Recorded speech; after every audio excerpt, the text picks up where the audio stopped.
mimoišli sudsku? Dakle, očekivao sam vaše pitanje, sad ću vam samo odgovoriti kratko na to. Dakle,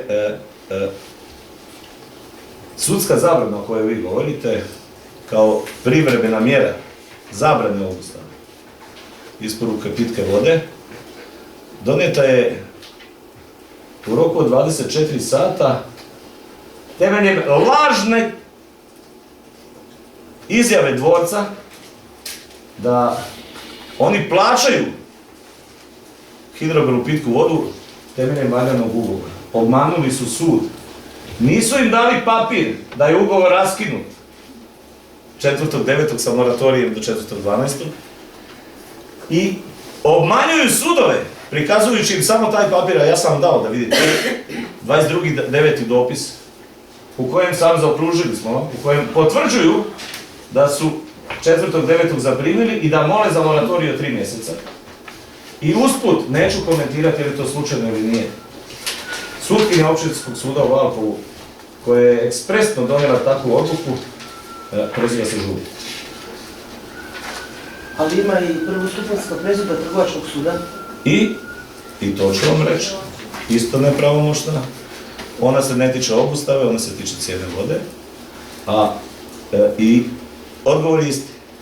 I tamo je Trgovačkom sudu priložen lažni podatak od strane dvorca da postoji valjani ugovor između Hidrobela i dvorca iz 2006. godine koji je raskinut 4.9. prošle godine. To je sad dalje stvar pravosuđa. Dobro, ako smo shvatili, vi ste znači smatrajući da su te sudske odluke donešene na temelju lažnih dokaza i dalje zapravo u postupku gdje ćete vi pokušati dokazati da su oni, jel tako, ali zbog evo ovog pritiska ste bili na neki način prisiljeni i mimo tih rješenja. Gospođo, budimo otvoreni i iskreni. Da se nije ovo dogodilo, idućih i najmanje isto 7 mjeseci, ništa se ne bi događalo i ne bi se rješavao problem. Nikakvog interesa javnosti nije bilo na naša upozorenja, što nam prijeti svima, ne njima, nego i nama, da za nekoliko tjedana ostanemo bez pitke vode.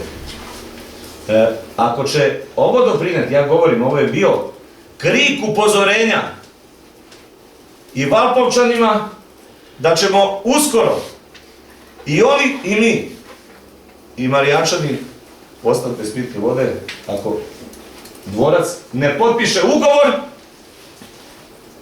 i ako ne plati svoje dugovanja prema njima, kako bi oni platili prema Duropaku, odnosno budućoj tvrtki DS Smith, koji na taj način bi nam, nadam se, onda nastavili izbog. Nadam se da vam neće zatezne kamate. Ovo je dug.